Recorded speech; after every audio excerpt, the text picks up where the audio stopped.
Fala, meus queridos, tudo bem com vocês? Espero que sim. Estamos aí novamente.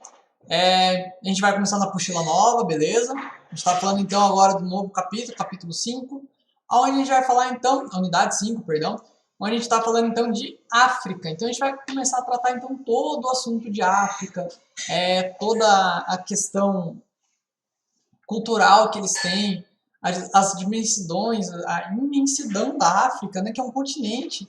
Então tem uma cultura muito grande, tem inúmeros países, inúmeras tribos, então a gente vai trabalhar muita coisa dentro de África. Essa é a aula 1 de África, a gente vai ter mais uma, possivelmente uma ou duas, a gente vai dar continuidade para todo esse conteúdo sobre a África que a gente vai ver. Então, para começar, galerinha, vamos lá? A gente vai falar então um pouco sobre esses reinos africanos e como funcionava ali a questão historicamente falando, que hoje a gente estuda a história da África, mas antigamente a gente não estudava, então era um passado como se fosse vazio, devido a inúmeras coisas que acontecem no mundo. A gente vai ver isso um pouquinho mais para frente.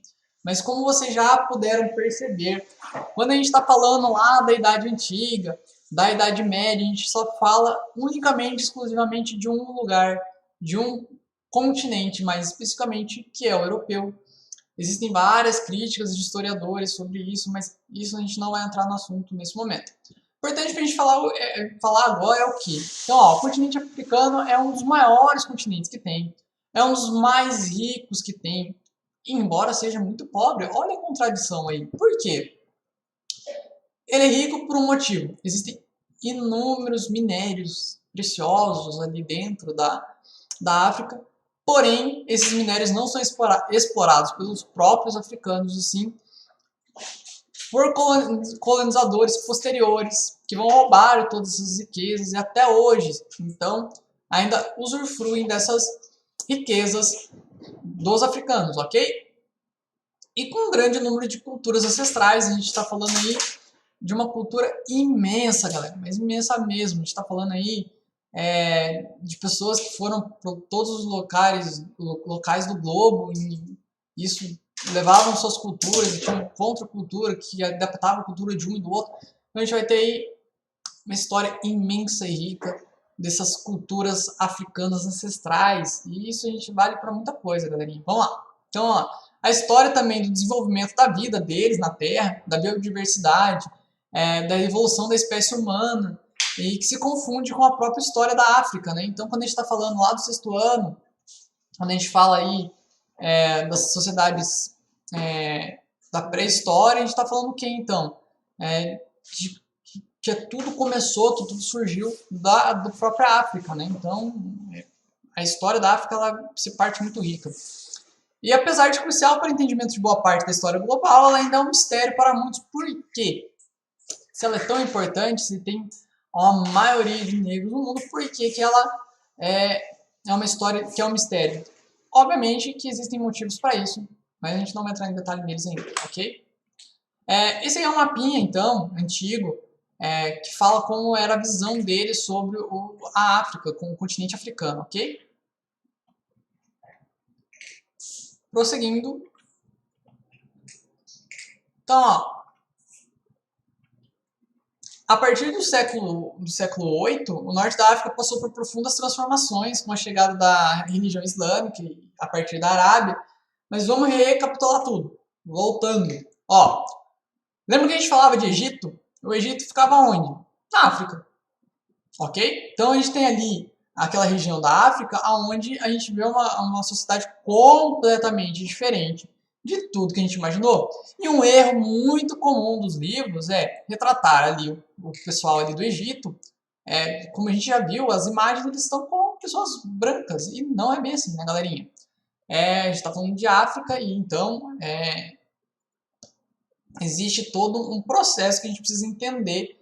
E por que eles eram transformados em pessoas brancas? Qual era o motivo disso? A gente também vai entender daqui a pouco. Enfim, com a chegada da religião islâmica, né, que ela já estava muito forte ali na região do Oriente, e quando ela chega ali no norte da África, existem inúmeras transformações que começam a acontecer. A primeira, por exemplo, o comércio.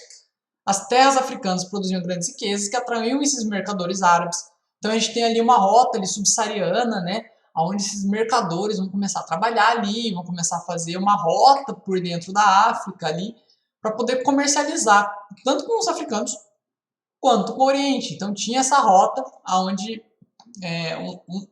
tinha essa comunicação comercial, ok? A sociedade, por exemplo, era uma sociedade tribal, né?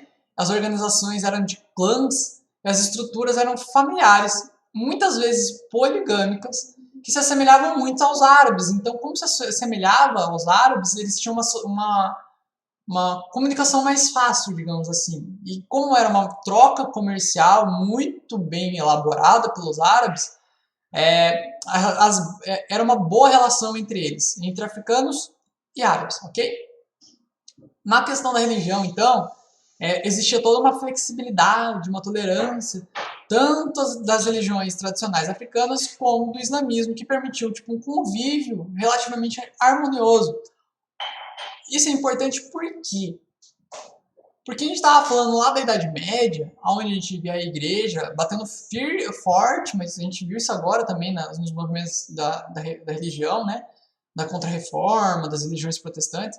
Então, existiam muitas brigas dessas religiões dentro da Europa. Mas, ao contrário da Europa, no Egito, perdão, na África e no islamismo, a gente tinha umas tradições assim que eles permitiam o convívio e era relativamente harmonioso, eles conviviam bem, assim, eles tinham uma boa troca de ideias sobre as religiões, até mesmo o próprio islamismo. Existem vertentes ali de religiões de matriz africana e assim por diante. E na política, então, a realeza nativa se beneficiou muito do tráfico de escravos. Importantíssimo, galera, importantíssimo, importantíssimo, mas coisa mais importante do mundo. Tráfico de escravos. A gente não está falando do tráfico de escravos que acontecia igual aconteceu no Brasil. Totalmente diferente. Outros 500. Nada a ver. Viajou legal. Por quê? O tráfico de escravos que eram feitos lá na África nesse momento, entre os africanos e os islâmicos, era da seguinte forma. Eram pessoas capturadas por guerra, eram pessoas capturadas geralmente por guerra mesmo entre as tribos e os clãs. Eles eram comercializados, mas não era um trabalho tão forçado, não era uma violência tão imensa quanto houve na época do tráfico negreiro dos europeus com os africanos, ok? É importantíssimo a gente ter isso em mente. O tráfico de escravos que eram feitos nesse período, até entre tribos africanas, não tinha nada a ver com o tráfico de escravos que a gente vai ver posteriormente durante as colonizações dos europeus, ok? Mentaliza isso para sempre na vida de vocês. E mentaliza também a crueldade que a escravidão foi. Mas a gente vai falar isso mais pra frente.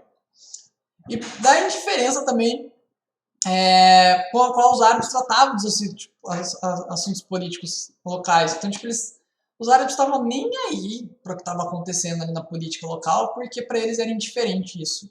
Ok? Bom, vamos lá.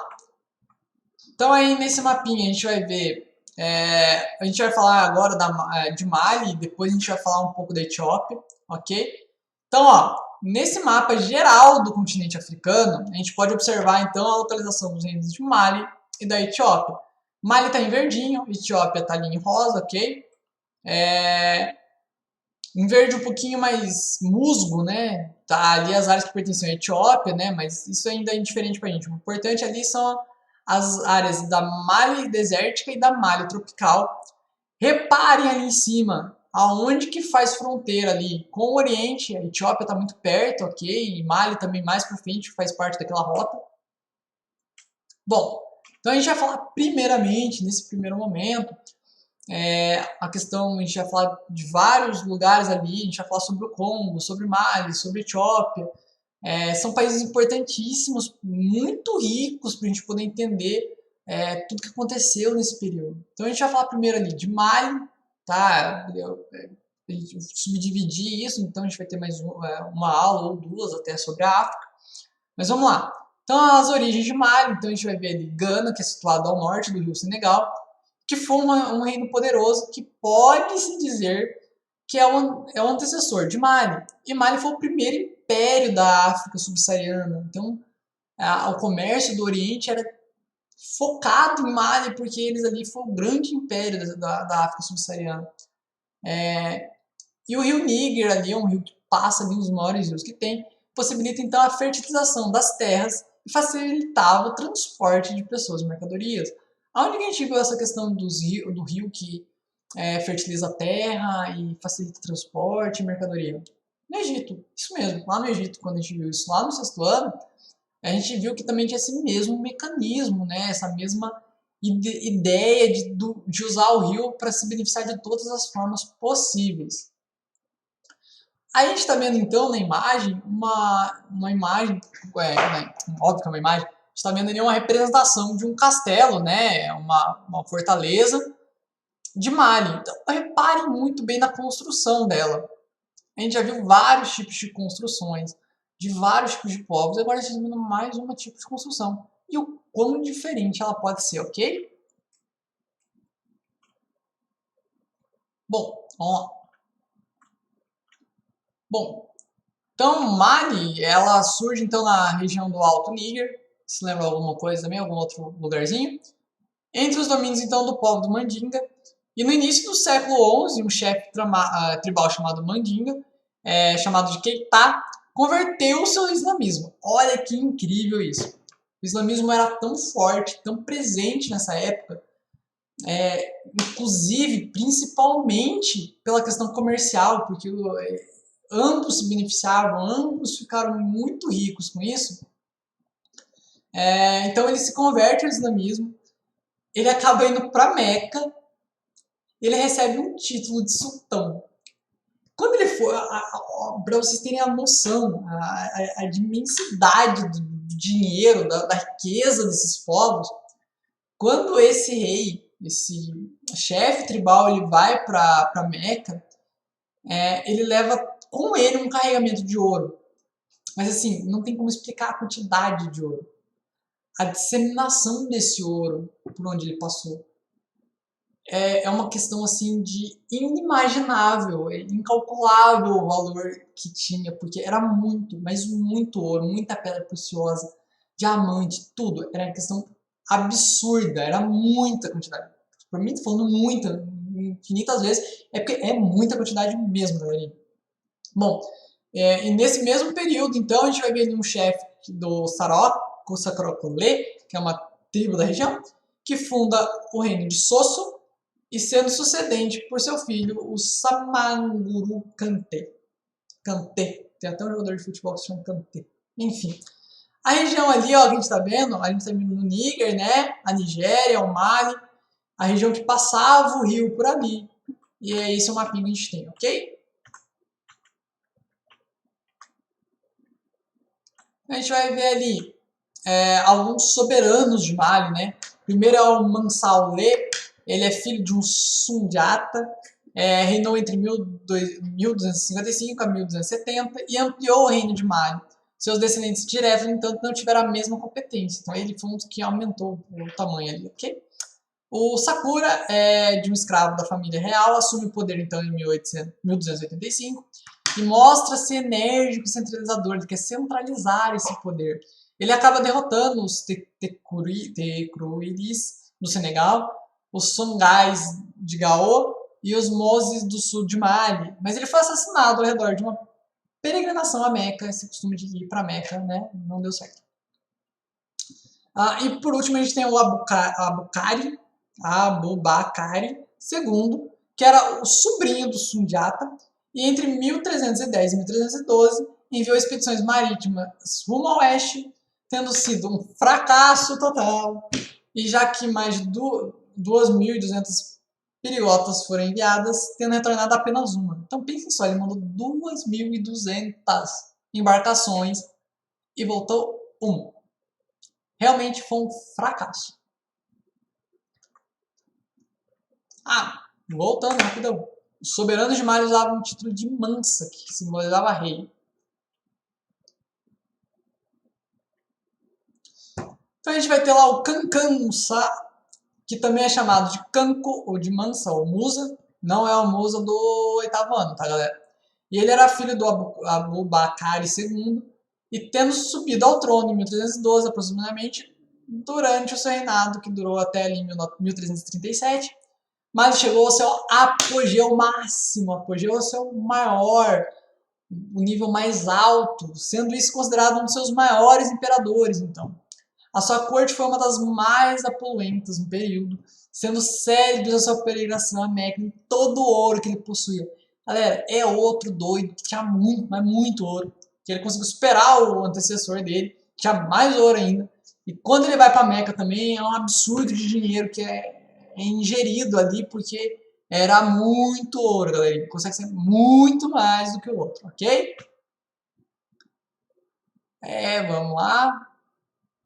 Então, ó, a extensão então do Império de Mali, no seu apogeu, no seu maior, no seu ápice, né, quando ele está no seu máximo, durante o reinado do Mansa Musa, o Império Malinês estendia-se então do Atlântico, a região que é ocupada pelo atual Niamey, e suas capitais eram Niani e Kangaba. Nomes bem legais de se pronunciar, né, galerinha? Enfim, grande parte do território malinês, então, também era atravessado pelo rio Níger, ok, importantíssimo, um dos maiores rios da África. O deserto e a floresta tropical possibilitavam, então, uma ampla variedade de produtos, etnias, culturas e todos submetidos ao grande poder do Mansa, ok? Ali a gente vai ter um mapinha, então, dessa região toda do império, né, o tamanho do império dele, ok? A cultura deles, então, galerinha, a gente vai trabalhar várias questões aí, a gente vai adentrar nessas tribos, nessas regiões e falar o quê? Religião, cultura, economia, como que era a sociedade em si, entendeu? Então, ó, as cidades como Tombouctou, Gené e Gao se destacavam por serem importantes centros de concentração de pessoas e de comércio. Então, eram cidades comerciais, onde tinha uma grande quantidade de pessoas, uma concentração muito grande de pessoas. As suas cidades eram pontos de convergência das culturas de 3 civilizações. Olha para você ver que é importantíssimo isso. Nessas cidades tinham então o quê? Pontos de convergência de culturas, ou seja, 3 tipos de civilização, onde as culturas se chocam e cria-se uma cultura nova. Então é a sudanesa, a egípcia e a magrebiana, ok? Magrebiana, perdão. E com a conversão dos reis malineses ao islamismo, a cultura árabe também se tornou uma referência ali dentro a ser seguida, principalmente pelas elites. Então, principalmente as pessoas que eram mais ligadas a imitar o rei, pessoas ricas, né, da nobreza e tudo, elas se convertiam ao islamismo, porque o islamismo, para eles, simbolizava o quê? Se o rei faz parte do islamismo, então a gente precisa fazer também, porque isso vai ser bom pra gente. Não sei se tem lógica. Ok. A imagem ali é de uma escultura, né, da região. Nas artes, vamos lá. A música possui elementos rítmicos tradicionais africanos com elementos árabes. Os árabes são extremamente importantes para a gente entender esse momento que a gente está estudando na história da África. As danças tradicionais que até hoje em dia mostram uma riqueza de cultura. O teatro se destaca a utilização de bonecos e fantoches que encenam essa história tradicionais e cômicas. Lembrando, pessoal, por mais que o rei seja muito rico, que exista muito ouro, geralmente as sociedades não são tão ricas assim. Então a arte, ela sempre foi um viés para quê? Para trazer um pouco de alegria às pessoas, não aquela frase do Neymar que fala que só queria trazer alegria para o povo dele. Mas enfim, esses delírios cômicos, esses teatros cômicos eram para divertir as pessoas e fazer eles esquecerem um pouco da pobreza, ok? E na poesia os poetas eram celebrados, eram grandes artistas, os poetas eram pessoas, como eu posso dizer assim, eram pessoas célebres dentro dessas cidades, eram pessoas consideradas intelectuais e assim por diante. E principalmente aos que se dedicavam a narrar os feitos da realeza. A gente vai ver isso muito na Europa, como os bardos, se vocês assistiram alguma série medieval, onde tem um carinha lá tocando e cantando, alguma coisa referente a um rei, a um príncipe, é um bardo, e é basicamente o que os poetas faziam, a questão do trovadorismo, né, de enunciar, de falar bonito sobre as coisas, falar com uma voz melhor que a do professor, obviamente, enfim. Esse é um instrumento, né, que é usado para eles, tradicional deles, ok? Vamos lá passar agora para próximo. Na religião é muito da hora, mas como é muito da hora, a gente tem um sério problema, porque eles convertem o islamismo e acaba perdendo praticamente toda a cultura deles. Isso é meio tenso. Então, ó, durante os séculos, os malineses tiveram uma religião da terra, que é surgida em tempos pré-históricos, a gente já viu isso, né? Essa religião da terra quer dizer o quê? Os elementos naturais, da natureza, de terra, trovão, chuva, árvores, isso são divindades para eles. E essa religião tradicional, ela cultuava os espíritos ancestrais, que eram deuses que regiam as forças da natureza e a vida social humana, ok? E com a conversão do rei ao islamismo, uma boa parte da população então passa a ser muçulmana. Mas preservam, contudo, muitos aspectos dessa religião, a religião tradicional, mas assim, preserva e não preserva, existem vários poréns aí, vários adendos pra gente fazer, ok? Então a gente tem ali uma imagem, que é uma porta de uma casa de Mali, que ela tem todas as representações desses deuses. Reparem, animais, a questão do animismo, totemismo, essas questões onde eles veem a divindade, em coisas que eles veem, coisas que eles acreditam que seja divino, ok? A gente vai ver uma coisa muito da hora, que eu curto muito, principalmente nos mexicanos, mas não foi uma coisa exclusiva dos mexicanos. Esse culto aos mortos. Então, os malineses eles desenvolveram uma série de ritos relacionados a esse culto aos mortos. A etnia do Dogon, por exemplo, eles têm até hoje eles sepultam seus mortos em cavernas. Esse cara é muito louco. Em costas de morros pedregosos, como faziam os egípcios no Novo Império, né? E são muitos os túmulos piramidiais, né? Pirâmides não tão grandes, menores, mas existem vários túmulos de pirâmides que são encontrados em todo o território de Mali e que são representantes de vários períodos dessa história. Então, durante vários períodos da história, a gente vai ver vários tipos de pirâmides. E para vocês verem, é importante isso, que não era algo que só os egípcios faziam. A gente vai ver isso na América do Sul, a gente vai ver isso na América Central, a gente vai ver isso em mais regiões da África. Então, não são aliens, galera. São pessoas que tinham essas ideias mirabolosas, não sei de onde que tiravam, estavam de boa, sentadão, de boa na areia e falavam: bora construir uma pirâmide? Bora, galerinha. Vamos fazer o quê? É da hora pra caramba, né? E pra finalizar, galera, a gente dá um foco aqui em Mali, então pra gente finalizar esse conteúdo, pra semana que vem já começar outro. Então vamos lá. Mali era formada por uma população heterogênea, composta de várias etnias, isso a gente vai ver em quase todas as sociedades africanas. Os Jafos, os Serenis, os Tucolores, os Fulas, nomes muito legais. Da cabeceira do Níger provinham então os Bambaras e os Soniques, do leste os Songais, chegando próximos a Ussas.